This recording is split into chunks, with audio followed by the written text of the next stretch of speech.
Welcome back. Live from New York City, Midtown, our new podcast studio. Thought we had something special today in which I get to interview Taylor. I'm very concerned. The water's fine, homie, jump into the deep end. Sow it, you will reap it. We talking how to start it, how to grow it, how to keep it. Take a deep breath. You are now rocking with Founder Secrets.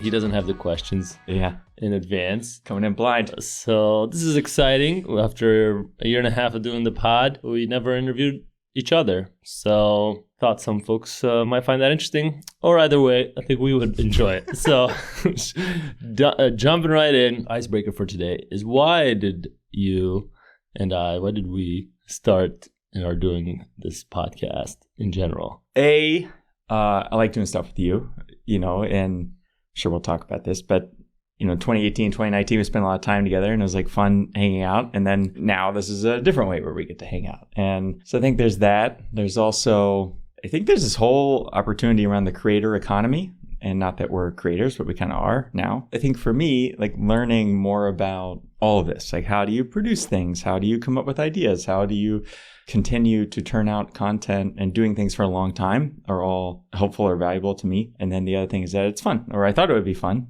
And in the middle, it was less fun. And now it's fun again. What about you? I agree with all that. And also, there's a huge value in learning how to ask the right question. Every conversation, whether it's in sales or like personal dynamics or just meeting somebody new, I think almost there's like an equation of like the perfect questions to ask. If you get it wrong, you have some dumb questions and like that relationship or interaction goes south. And I just think that I wanted to get better at asking questions. I think this has happened. I think interviewing the people we do, and entrepreneurs are all different types, it's made me better at asking questions. And I think there's a lot more to go, but I can see progress. Yeah, each week I think we get better at doing the show. Like it feels to me like we get more fluid. We feel the cadence around how do we ask questions, when, what questions. Then we change the format. In January we changed the format. It's just fun and it's kind of low pressure. It's a blast. That's awesome. All right, so diving in, I wanted to ask you about education and in general, how much education do you think an entrepreneur needs? However much of your story you want to share on that. Schooling? Yeah, I hated school. All of school. I was thinking about this the other day. I slept through most of high school. I would sleep. Now, why was I sleeping all during school? It's because I played video games all night. I played Counter-Strike until 2 or 3 o'clock in the morning. I loved it. I liked video games. So what's funny is that I don't play any video games today. Even when I go and try to play, it's not just I'm not good, but it doesn't feel interesting or fun to me anymore. But at that period of my life, that was all I thought about. Do you think the teachers then would have been like, think that Taylor's up for like great success ahead as an entrepreneur? I went to this Catholic high school and they hit me up for donations every week now. I get emails and they emailed me yesterday. And I thought, when I'm in Louisville again in a few months, I should go check out the school. Because back to your question, despite everything I feel today about education, the high school in particular was very helpful to me because they emphasized structure. And they had very, very strong discipline there. And it was hard for me to wiggle out of. So sure, I slept through math class and slept through social studies and those types of things. And I failed my freshman year of high school. But it was still helpful because I got called out when I did things that were bad. So for instance, I was frequently late. I was late to class all the time. And I would spend all this time and effort and energy trying to figure out how to get out of the consequences of being late when I could have just spent that time not being late, right? And one of the teachers told me that. They said, if you took some of this effort and just focus on not being late, you realize that'd be a better use of your time, right? Oh, really? They said that? Not in that specific way, but there was this whole structure around. There was this woman who ran the, I guess she ran discipline. I don't know what she ran. I hated her because I didn't. It's not that I hated her, but I didn't respect her. But she said, you can't do this in the real world. No job allows you to be late. This isn't the way the world works. So you think it works this way, but this isn't the way the world works. And she would say stuff like that to me all the time. But when she said that one did get through to me. And I realized she's right. And it took me a long time to get better at it. I'm much better at it today than I was 10 years ago. And certainly better than I was in high school. It took me a long time to break out of that, being late all the time. That's interesting because you're always on time. Like, I feel like since I've known you, punctuality seems like one of your core values. Like, if somebody isn't on time, you like... I get mad. You get really mad. I do, yeah. So when do you think that switch flipped? Was it when this teacher mentioned it, or was it later on when you had a job or company? I don't know. I think that, a benefit to having the company, start my first company when I was 19, right? I basically, sure, I had jobs. You could be late. You made it late. So that you could be late. I own the place. But I would get called out by clients or it's bad to be late. It's not good. Like it makes life worse. And it's very selfish because really what it was is that I thought I was more important than other people. That's really what it was. And I wasn't willing to admit that at the time, but somewhere in the back of my head, I thought, well, my time is more important than yours, Flaviu. And that's partly because I was a self-absorbed asshole, and partly because I didn't respect a lot of the people around me. Neither of those are good. No, but you seem to have switched that. Was there like a mentor to help you see that, or how did you change that, such a strong core belief? I listen to a lot of podcasts. And one of the things I hear on podcasts is that somebody says there was a single moment that changed that. It was a Thursday in March of 2007, and Sandy said that thing to me. And I listen to those things and I'm like, I think you're full of shit. I don't think that that's true. I think you manufactured that story in your head afterwards. And I think that there are stories I could tell you, but I think the reality is that it was just 1,000 scenarios where I realized, hey, being late sucks. Like I look like a chump. I look like an idiot. And it wasn't the first time that happened. It wasn't the 50th time that happened. But at some point, it wore me down where I realized this is a shitty way to be. This is a bad way to live life. I think there were a number of those things that also I thought I was really smart as a kid. I used to take down our computer network. I hacked into every school I was in.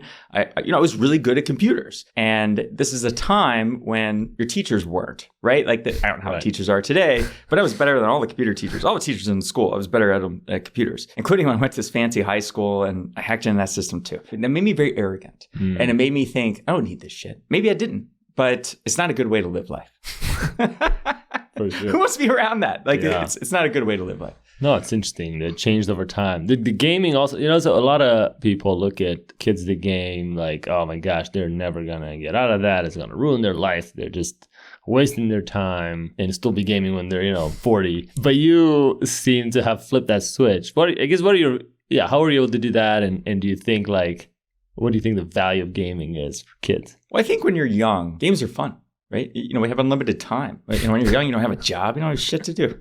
So games are fun. And it also gave me a lot of control. Programming was the same way. So when I was younger, I liked gaming. And then I started to like programming. And I started to like the tinkering and the robot. Today I'd probably be more interested in robotics, or I'd be more interested in a Raspberry Pi or things like that. But back then, we didn't have a lot of money. We weren't poor, but we didn't have, I had this computer and I just wanted to figure it out. And I was obsessed with figuring out HTML. And those skills, by the way, still benefit me to this day. Like every day in my job, those skills were helpful. But were the skills, to your question around gaming, was that helpful? I don't know. Like it did make me really good at like the keyboard and mouse combinations. I get really good at JKL. Oh yeah, like all of those. All of the. I get very, very good. I'm a very fast typer.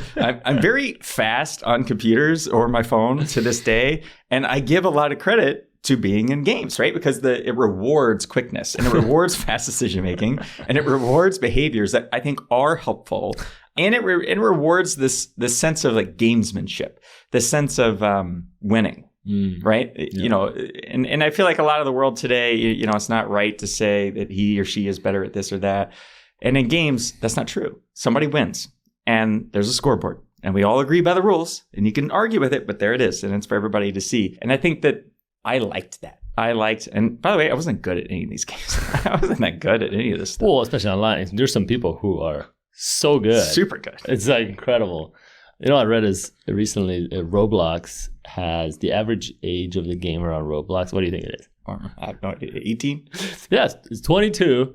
The thing is, though, there's no 20-year-olds playing. So it's all either people under 14 or people in their 30s or later that are the ones programming and making money off the 13-year-olds. Because the way the game's set up is they have to play too. So you got these like super old people or older people and young people, but no actually 22-year-olds, even though that's the average age. All right. So you mentioned on the last pod a mentor named Bill, and I wanted to dig into that because it seemed like he made a big impact on you. And so how'd you meet this mentor? I grew up in Kentucky, and I didn't have a lot. I had some, but I didn't have a lot of mentors in a way. Again, I had some, but Bill was certainly the top one. I was always looking for it. So I would read about tech in San Francisco, and I would read about New York City, and I would read about these places. I never got to go, right? I didn't go to any of these places until I was in my 20s. But I would read about these. I always loved reading. So since kid, and still to this day, I read probably an hour plus a day. So I'd read these stories, read about somebody who's good at computers or good at business. And I wanted to meet those people. I wanted to meet somebody like that. But those people never come to Kentucky. They don't come to Romania either. So it was difficult for me to meet them.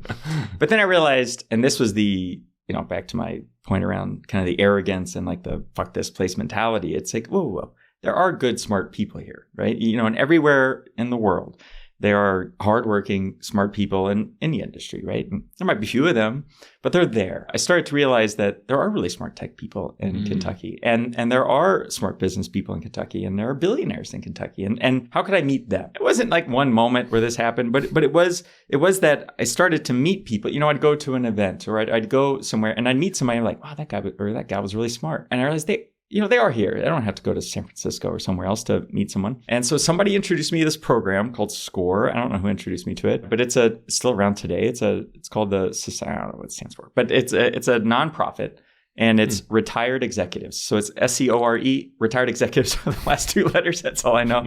It's like Society of Retired Executives.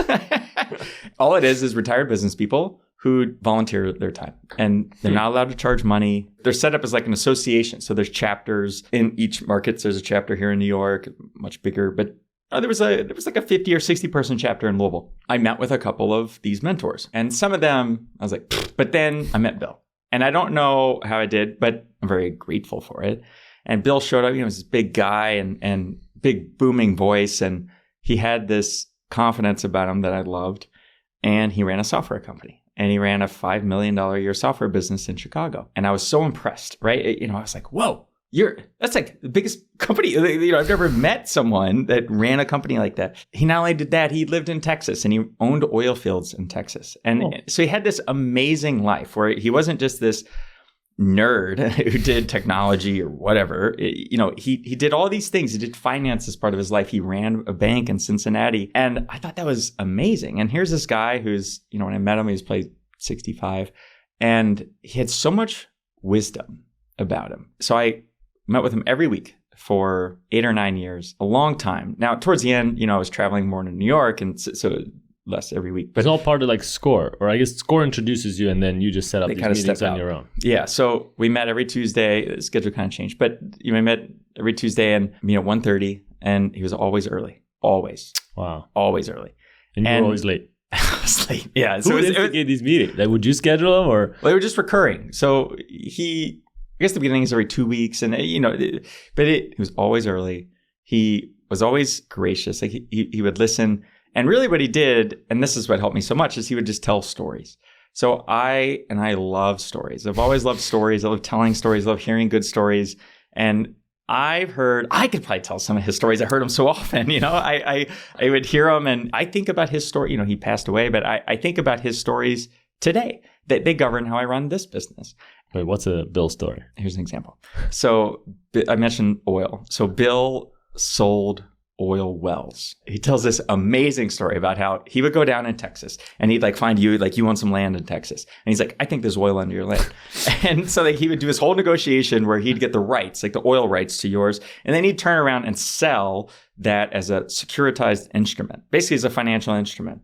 But that's illegal. You can't do that. So the SEC got involved. The Securities Exchange Commission comes and goes, hey, you can't do that. You can't just sell these oil assets to these investors because the accredited investor, you did not do the proper disclosures. There's a process whereby you can raise money. He didn't follow the process. So he raised millions of dollars for these oil wells. And then the SEC, somebody tipped off the SEC. SEC comes in, and that's not who you want. The feds are not who you want to come in. And they said, A, you have to refund everybody's money immediately. B, you have to do basically a mea culpa. Like you have to go back and say, I fucked up. I didn't follow the appropriate procedures. Here's all your money back. And C, if you want to get it back, you have to follow the correct process. So that person, that investor has to admit, yes, I understand that Bill broke the law. So that's number one. And number two, I'm still willing to give him my money. And that's the only way that you can get these people's money back. And he talked about how humiliating that was to go back to these people. Some of them were family, some of them were friends, some of them were strangers, and how humiliating it was to go back and say, I stole, basically this paper says that I stole your money. This probably happened in the 80s. He's like, don't do that. Don't do that. Don't be that person.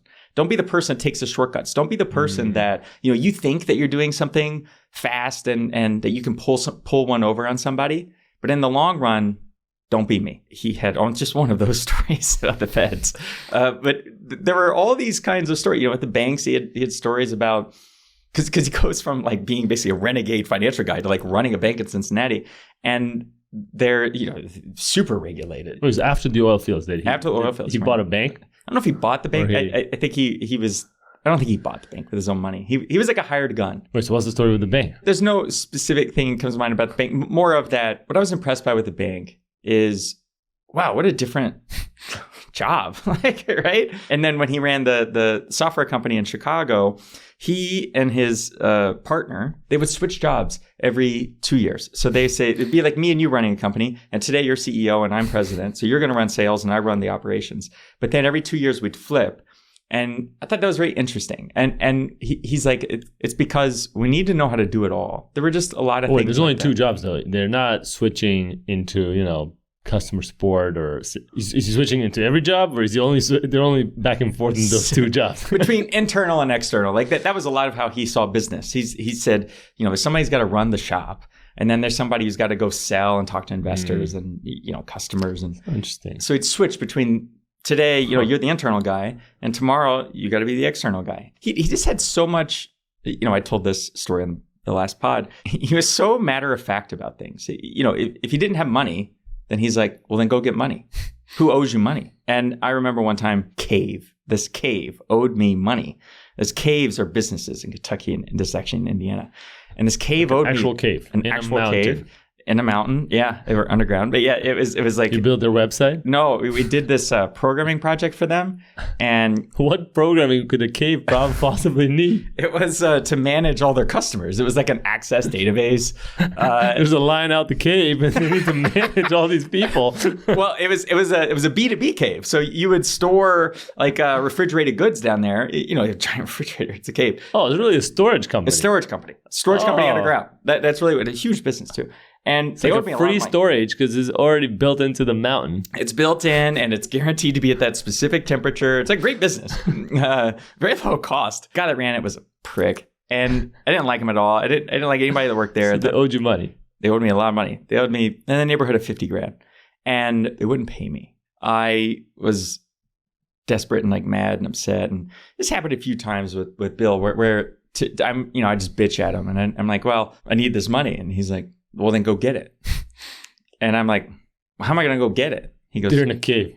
Yeah, they're in a cave. And he goes, you drive there and you don't leave until they write you a check. And that was so beyond anything I had thought. I'm like, what do you can't do that. I was going to call him. Yeah, I was going to call him. And I was like, he's not returning my calls. And he's like, well, then go see him.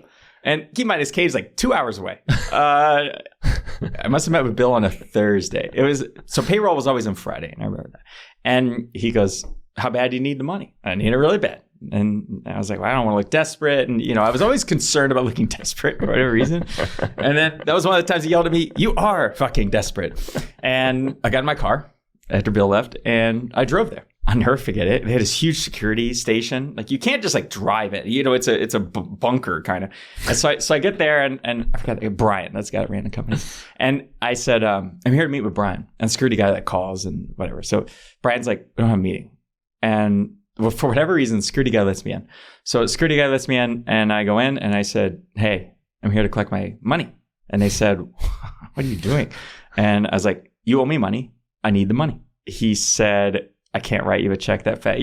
He wouldn't even talk to me. It was this moment. Anyway, regardless, what happened is I said, I'm not leaving here until you give me the check. And I sat in the lobby I didn't have to sit that long. I probably sat for 20 minutes. Because it's like, look, I'm pretty serious. I drove all this way. I need the money. You owe me the money. It's not like I was in the neighborhood. Yeah, no, I wasn't in the neighborhood. In the middle of fucking nowhere. So I sat there and you know what? They wrote me a check. They For wrote me 50 grand. 50, 40 grand, whatever it was. Yeah, it was a lot of money. It was money I needed to make payroll. And I left there. And then what's funny is that a month later, they owed me another 30 grand or something. We were billing them $10K a week or something. They were just they were poorly managed, and they were in a small town. They abused everybody. They abused their employees. They were just bad people. Brian, the guy that ran it, bad person. And so, hey, Brian. So, yeah, hope you see this. So I did it again. So I did it a month later. I drove again. Again? This time, security guard said, dude, you can't. No, security wouldn't let me through. Wouldn't let you in. Wouldn't let me in. And so I left and I drove over here and I sat in this parking lot. And I had my laptop with me and I wrote him an email. But what I didn't know is that the security guard thought it was going to shoot up the place or something. And so he calls Brian, and they were getting ready to call the cops. They were going to call the police on me. Because you were in the parking lot on your laptop. I'm in the parking lot on my laptop. I thought you were hacking them or something. Yeah, they thought I was doing something. Anyway, he didn't write me a check. So I leave and I drive back home and I'm annoyed. And then the next day or 2 days later, they called and they said, hey, we're writing you a check.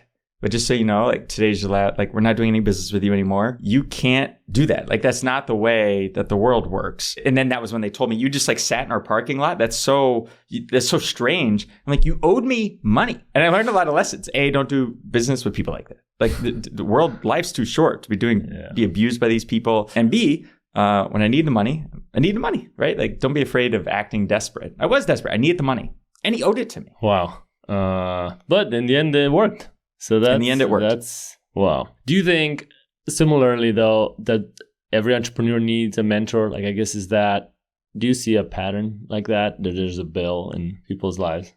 Yeah. When I interview you, I'm going to ask you what I have found in my experience is that a lot of people have a bill. A lot of people have, now it could be your parents or someone, in your family. There is some entrepreneurship in my family, but that wasn't, my parents were always supportive of what I did, but they didn't have, experience. And I think that I encourage everyone to find, I also I got introduced to this business coach. His name was Ralph. I coached with him for probably 7 years. Every week. That was Monday nights. So I was getting a lot of coaching and a lot of mentorship, especially in the years of 2009 to 2013, 2014, those 5 years. It made a tremendous impact on my life because they were both older. Ralph was probably 60 something. He had sold a steel business. There's a lot of Ralphisms that I think about. Ralph and Bill were similar. But I needed that. I needed wisdom, because I had plenty of energy and I was plenty smart and, I didn't need any of that. What I needed was wisdom. What I needed was someone to say, don't take the shortcuts, don't let the feds come in. Don't, those types of things. I didn't need somebody to tell me, hey, go figure out how to sell better, any of that. I needed wisdom. Yeah, it sounds like that made a huge difference, but you also sought it out. Other entrepreneurs, especially we were saying, American, I already know it all. It just takes a certain humility that you were willing to spend a lot of time seeking out this advice. I still do.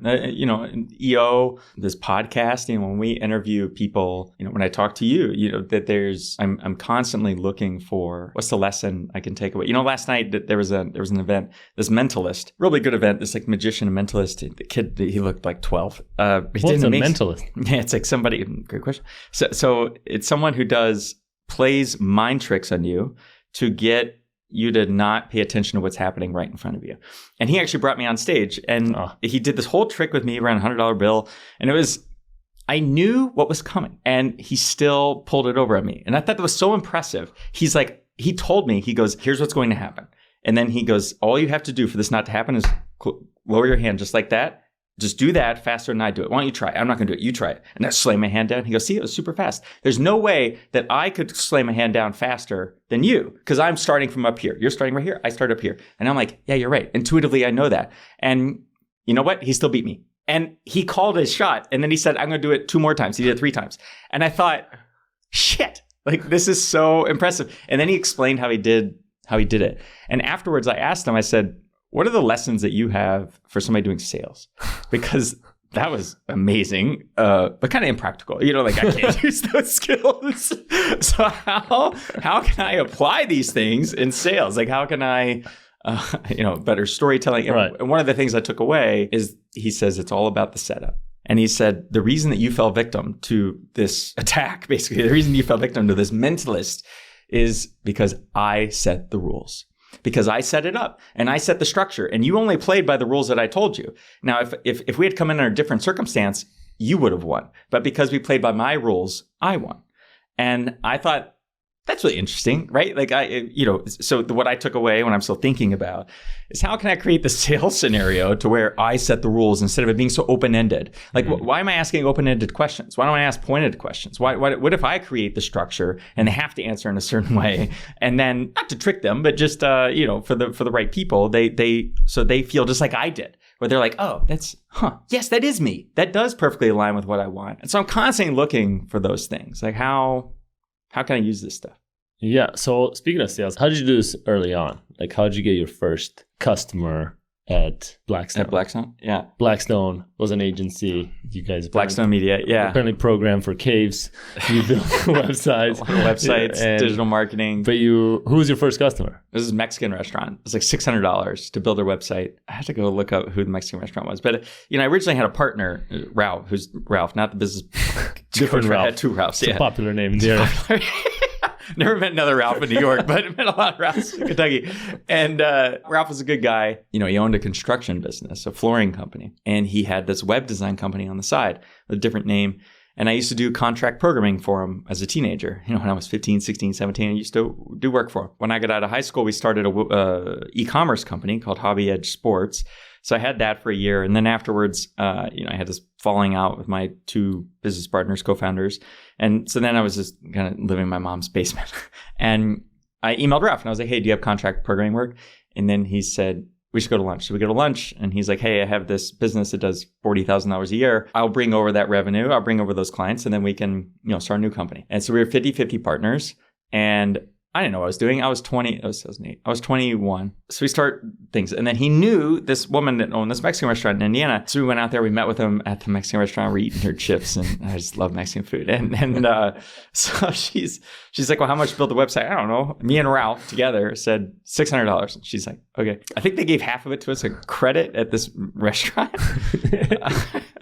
They're for sure out of business now because of our website. But so we built this website for them. Early on, like Ralph would get the leads and then we would go and I was the programmer, Ralph was the designer. So for several years, we kind of did that. What about Toyota? Yeah. So Toyota was the big change. I started Blackstone in 2006. I was 20. And then 2010, I bought Ralph out. So for those 4 years, like we built it, we were probably doing $400,000 a year, probably less than $500,000 a year. And it wasn't working, like it was working fine to that point, but I realized needed more.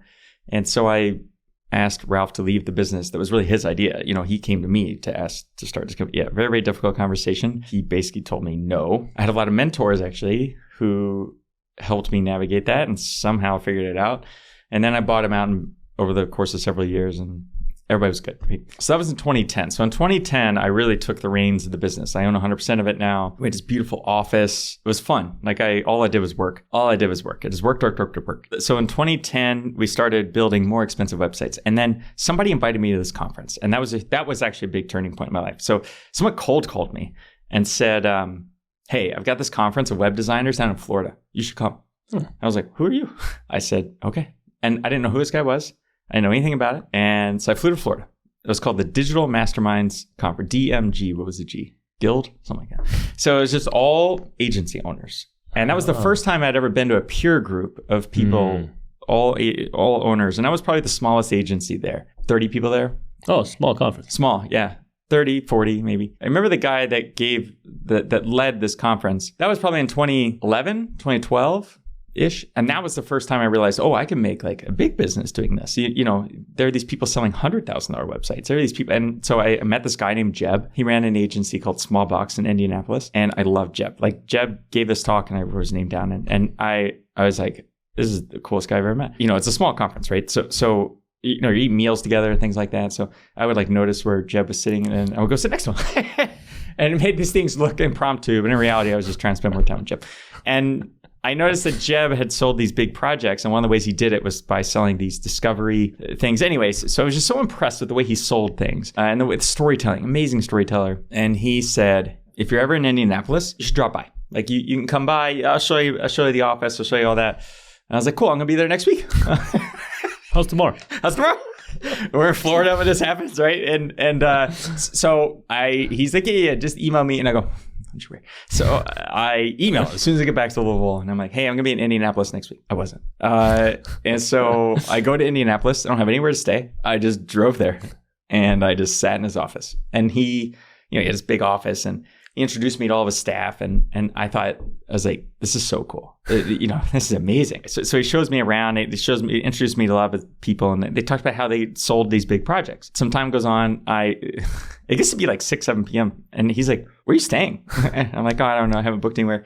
And he's like, well, you can stay at my house. And I was like, perfect. So I stay there with his family. He's got a wife and kids and dog and all that. And I stayed at his house. And he showed me this record collection, and just a really loving person.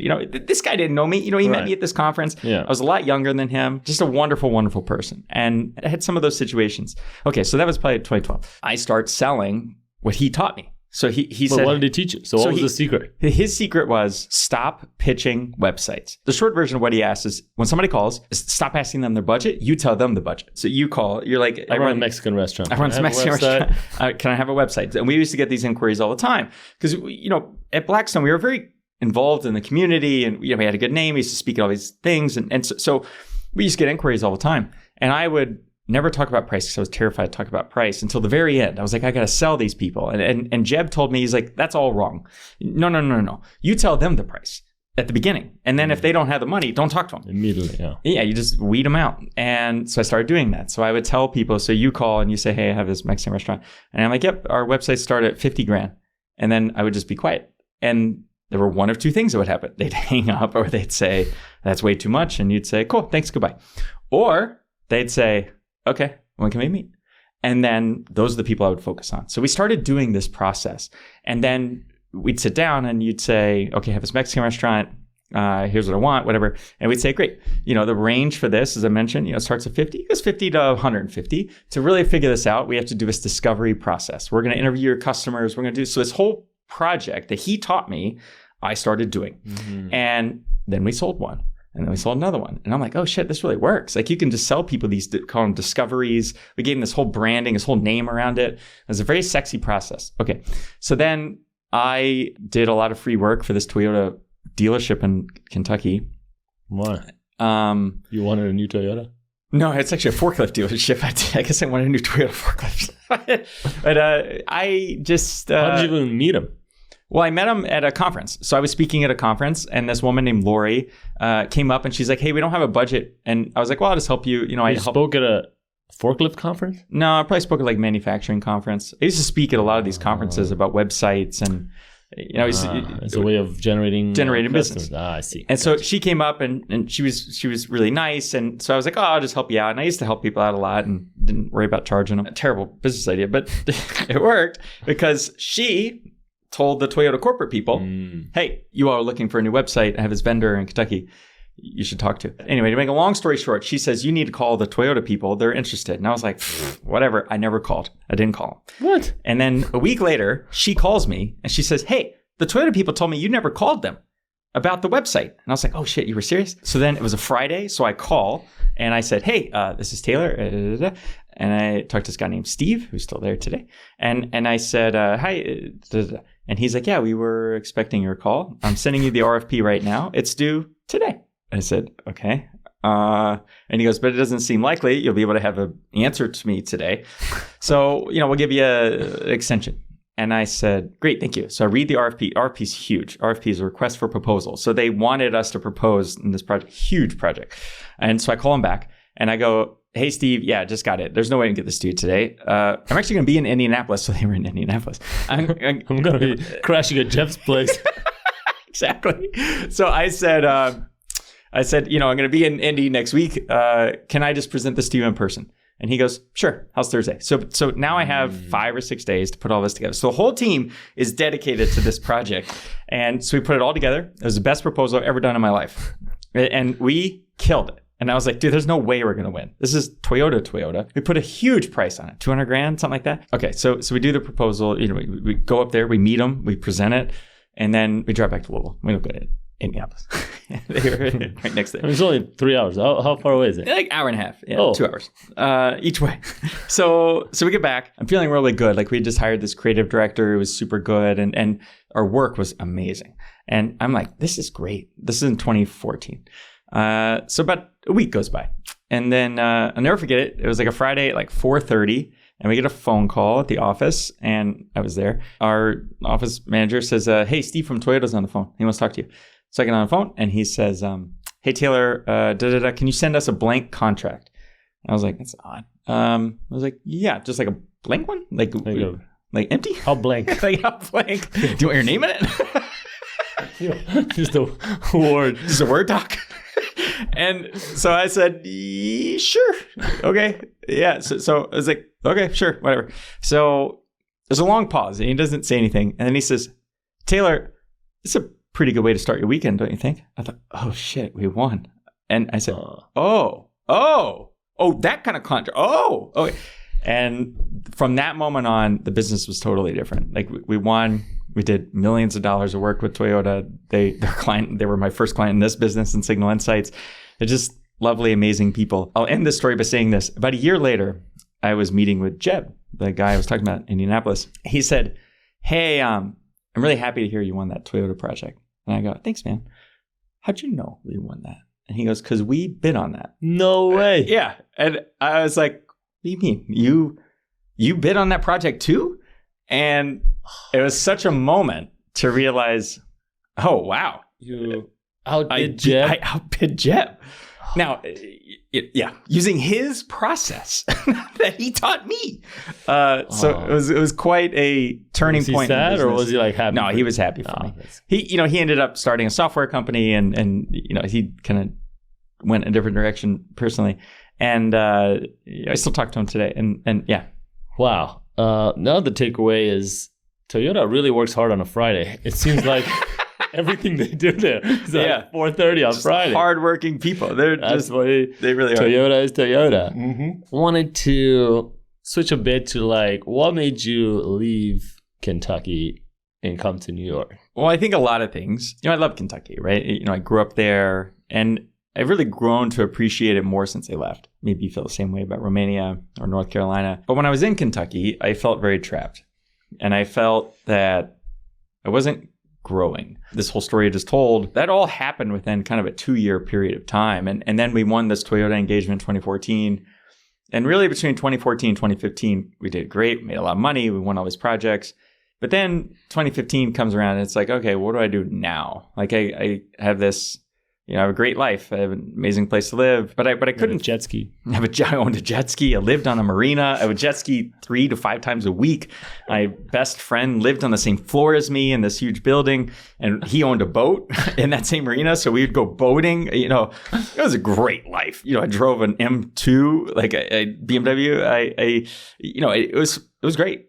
And we just opened this brand new office down on Main Street in Louisville. Like we were across the street from the Louisville Slugger factory. And we started winning all these awards. We started winning a lot of awards. And that was fun. And then I'm like, okay, where do we go now? And then also the dating wasn't great. Kentucky, you get married young. And really I knew I didn't want to stay in Kentucky. And so it's very hard to meet someone in Kentucky who's like, hey, do you want to leave too? Because they kind of already left. So by definition, the people that are there kind of want to stay there. So that was tough. What made me want to leave? And I knew since I was a kid that I wanted to leave. I just didn't know where. Again, I love a lot of things about Kentucky. I love Kentucky basketball. I love a lot of the culture parts of Kentucky. It's a very hardworking culture. It's a very blue collar. It's a grind and tough. A lot of things that I do in my life today is because I grew up there. They work their tails off, kind of no excuses. I love that. I love a lot of that. But what I wanted more of was I wanted more ambition. I wanted more, what's the next? Like, what more can I get from here? And I wasn't finding as much as I wanted to see. I also wanted to live in a big city. I wanted a lot of people. I wanted a lot of hustle and bustle like we have here. You know, I wanted that. And I'd watch Saturday Night Live and I'd think, I want to live there. And so I came to New York for the first time in 2013. And I remember landing at LaGuardia. And this is back when LaGuardia sucked. Like, it's nice, super nice now. There's a shithole and like the ceilings are falling in. And I remember I took the J train. You know, J train? Took J train, the terrible train. I might get shot here. Like, and I loved it. I just loved everything about it. I loved it. And so I knew I wanted to live in New York, but I started telling people I'm going to move to New York. That was a mess because now I'm a liar because I would set these deadlines. I'm like, I'm going to move there by January. And I didn't do it.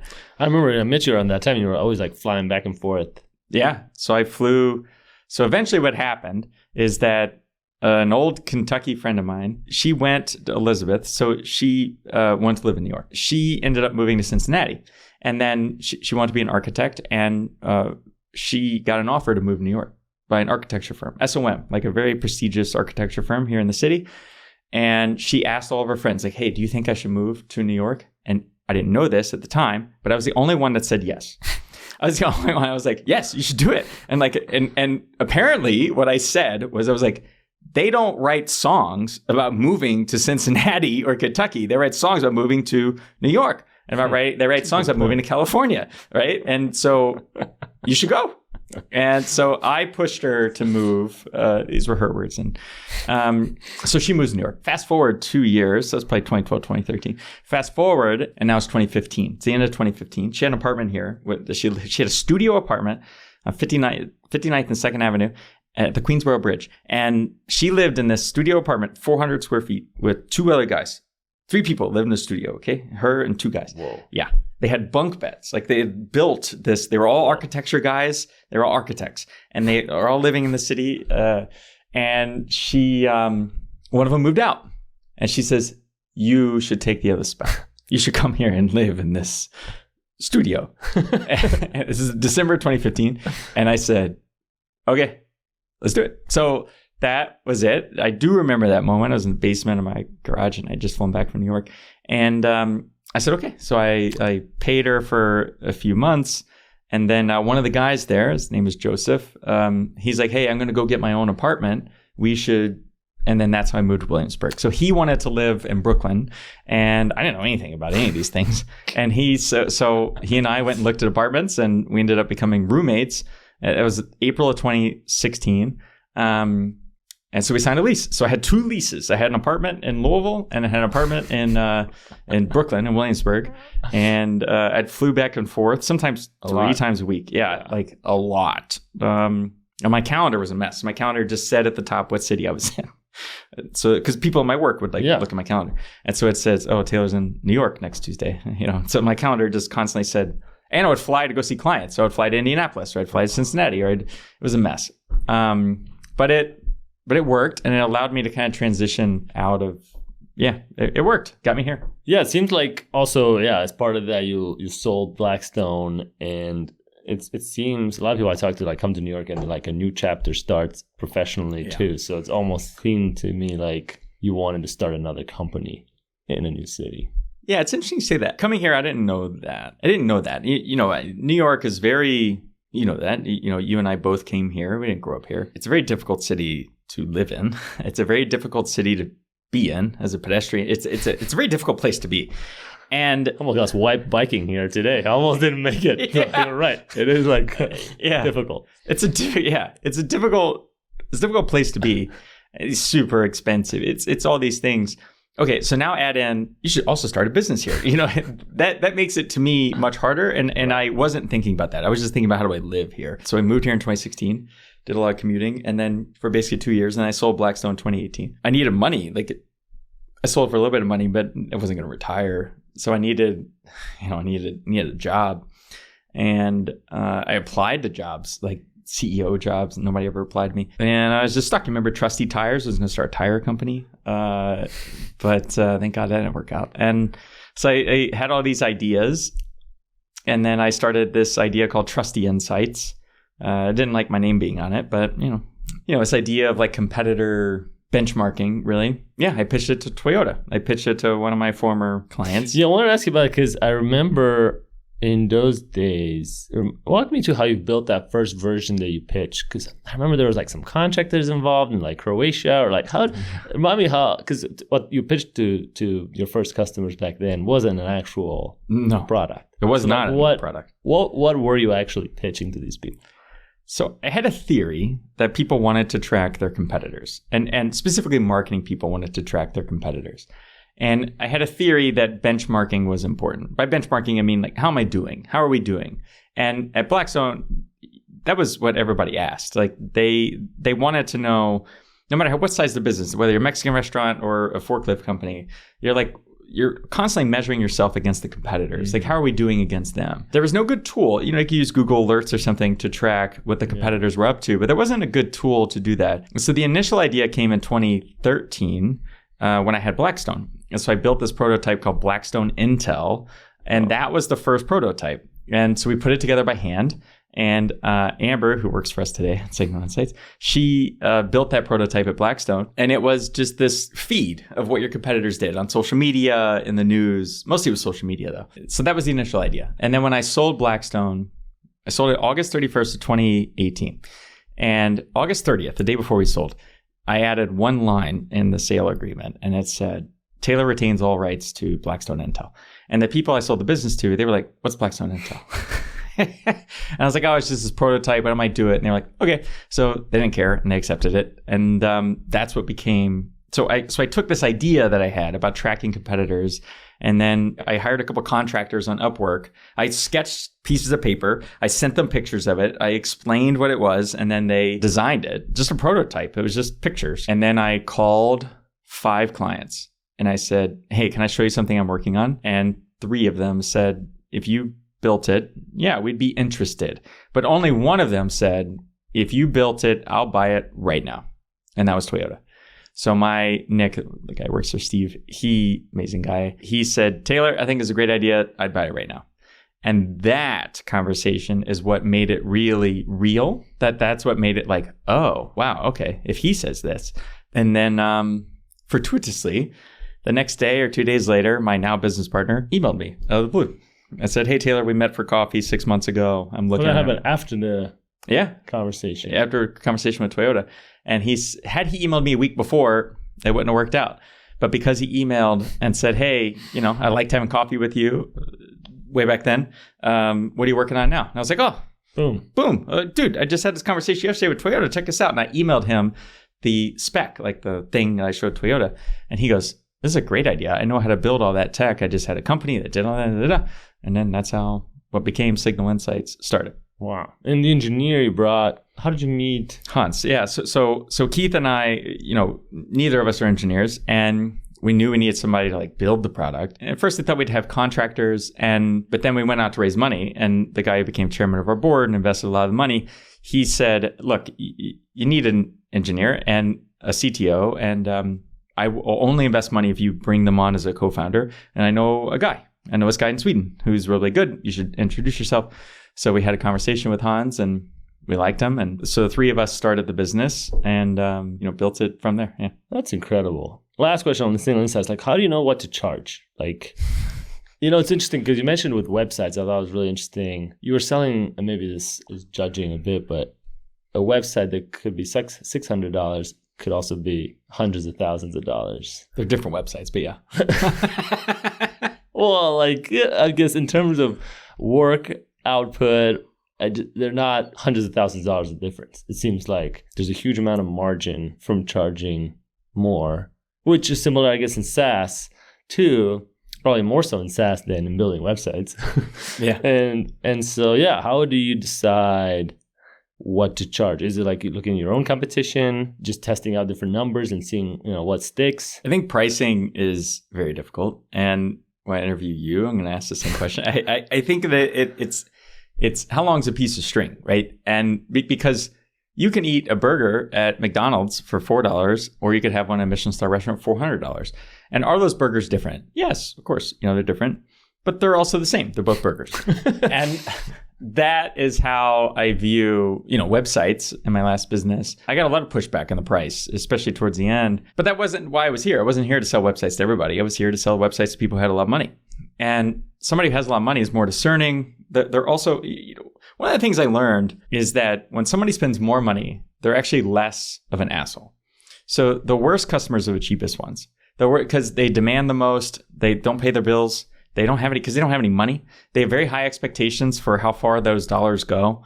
Whereas if, most of my clients are enterprises, I'm not selling to the entrepreneur. I'm selling to somebody that runs marketing. They have a budget to do this stuff, and they're just picking us to send some of that budget to. It's not like it's their money. And that's a very different conversation than selling to, somebody who runs a pond company or something. So that I think is part of pricing is what's it worth to you is very different based on who the person is. You can't do that with SaaS because, it's Signal Insights, right? Because I guess people would be surprised if you were to charge $100,000 for the same software and then like $100 to somebody else. Well, we don't do that here.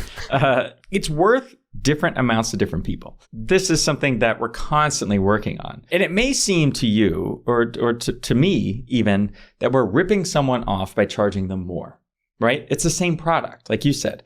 But this person pays twice as much as this person. Is that fair? A, life's not fair. But B, that person would not have bought it at the lower price. And that's what I learned, is that there's an expectation for how much things cost in larger companies. And if you charge less, they assume you suck. Also, there's a whole process for, if I sell into a $500 million business, they have to go through procurement. They have to go through, they can't just like pay for something. There's a process. One of the things that I've noticed and I've learned, I've sold hundreds and hundreds, maybe thousands of clients at this point, is that it has to be worth it to the buyer because they put work in too. It's not just like they have to go through procurement. It's that they put their reputation on the line internally buying this product. And if you're an embarrassment, it's not just that you embarrass them. So if I fail their company, if I fail Jack, who runs marketing for that company, then Jack now has egg on his face because he went to bat internally to get this done. And one of the things, a signal for how likely I am to succeed or fail is price. And so if I tell Jack that the product is $400 a year, Jack says, you must suck. And I can't take the risk internally to get this done. So I'm just going to say no. But if I tell Jack it's $40,000 a year, he's like, whoa, that's really good. You must be really good. That's why I charge so much. Wow, this is going to be good. This is going to make me look good. I can't really afford $40,000. So let's, figure this out. And that is one of the things I've learned is that it's not worth the same to everyone. Yeah. So it's a very, very difficult thing to do. Those are some key insights into pricing. All right. So I also wanted to ask you before we wrap, well, it seems like you put some time into some relationships and, like you mentioned, the mentors and friends. It's just like there's only so much time in the day. So I'm like wondering, how do you prioritize the time, and especially with regards to what relationships to invest in? How do I prioritize the time? Yeah. So relationships are really important to me. I just right before here, I was having lunch with Keith, my co-founder, went over to New Jersey to go see him. We run a remote company. There's no reason that I need to see people. I talk to a lot of the people in the company several times a day via Slack or on the phone or what have you. FaceTime is important to me. And time spent with people, especially people closest to me, is important to me. Now, why do I prioritize it? Selfishly, I enjoy it. Like I like FaceTime. Also, I like travel and I like, going out and getting out. How do you balance like new people versus current people, right? So like current friends and friendships, co-founders, family versus new events. Because it seems like you've done a great job of like also reaching out. It's how we met. We went to a happy hour and we could have just not gone to that and, spend more time with our current friends and family. So like, how do you mix that in? Well, I think I've gone through seasons of my life where, I'm kind of in like a no new friends season right now. So, I'm not going to those happy hours and meeting the equivalent of you. You just went to the mentalist event though.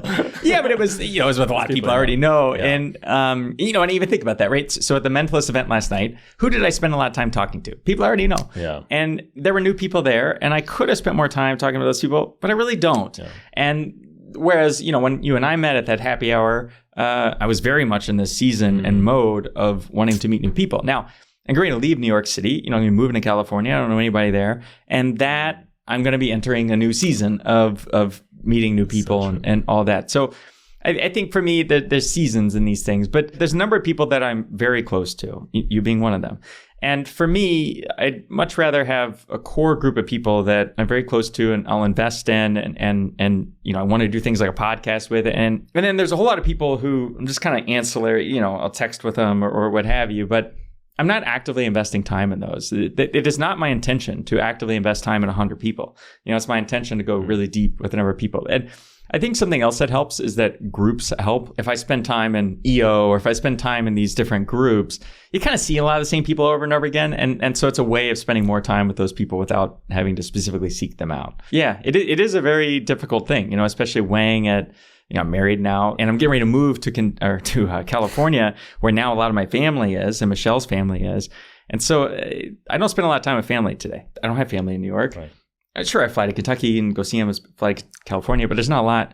And so now I'm getting ready to move to a place where family is. And so I'm curious to see how much more time I really do spend with them.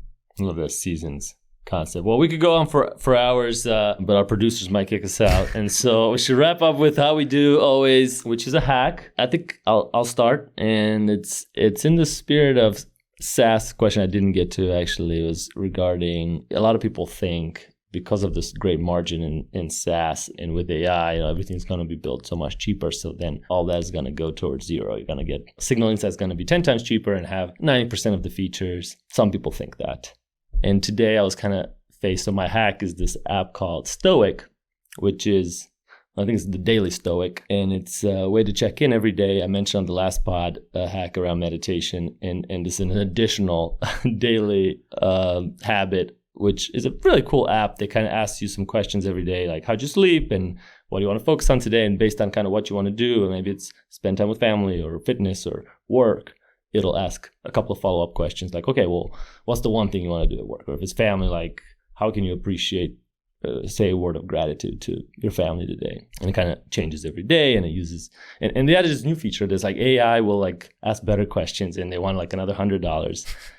But then Apple launched the Journal app, which is kind of the same thing, and it's free. And it ties to your photos. And I was like at this pivotal moment of like, will I cancel Stoic? And the one's like, $100 more for like, a little AI buzz stuff, or take the free Journal app. And like I spent like 5 minutes, like staring at my phone, like making this like decision, like this is symbolic. And I went with the Stoic app. So I do fall on, I do think there's like that extra value that customers will pay for in SaaS, and that these ideas of like, oh, well, we'll just get 80% of the value at like, 1% of the cost. I think they're all going to fail. So there's a hack and a little opinion into one. I love that. So you did pay? I did. Wow.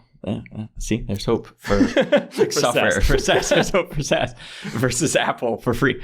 I'm going to give a different one, and it's always ask for a discount. So this is more of a life hack. I was in Florida with some friends of mine in Clearwater, and we were at dinner, at this nice dinner place, and the guy, the waiter at the end says, are you guys staying in the hotel? It's connected to a hotel. We were not. Do we get a discount if we are? And he says, yeah, but it doesn't sound like you are. What's your room number? And I go, I don't know, man. Like, let's just, all right, I guess we're not staying in the hotel. And so it kind of creates this thing. And so then, he goes away and he brings the check back and he goes, don't tell anybody, but I got you the 15% hotel discount. And what? I ask for this stuff all the time. Anywhere we go, I'm like, is there happy hour? Is it buy one, get one? And 95% of the time, the answer is no. It's like, no, man, there's no happy Especially hour. After COVID. I remember we were going out. After COVID, restaurants had barely squeaked out. Like 90% of them were dead. 10% were just barely standing. Had one employee. They were like barely alive. We're wearing masks. Everybody's almost dead. And they come in and like, okay, here's the menu. And Taylor's like, well, do you guys have a happy hour? And they're like, no, man, we just survived the pandemic. We need to recover. We don't have a happy. I remember they were offended. They were offended. Yeah, they were totally offended. I still ask. The happy hours in New York, they have to come back. Like, it's come back. But you're right. During COVID, I was still asking. That was probably an asshole move. But I ask everybody. I ask software companies. I ask vendors. I ask everybody. It's just part of who I am. And it also makes it so that I'm not afraid of no. I just expect rejection. I expect the no. And so I'm pleasantly surprised, when I get the 15% off or when those things happen. And my hack is do it. Like, not just because it saves money. Like, the money saving is cool and fine. But I think it's a very helpful life skill to be okay with people telling you no. It's very helpful to be rejected and to get used to rejection, especially if you're in sales or entrepreneurship. A lot of my life is rejection, and getting used to it or getting more used to it, I think is a very helpful hack, is a very helpful life skill.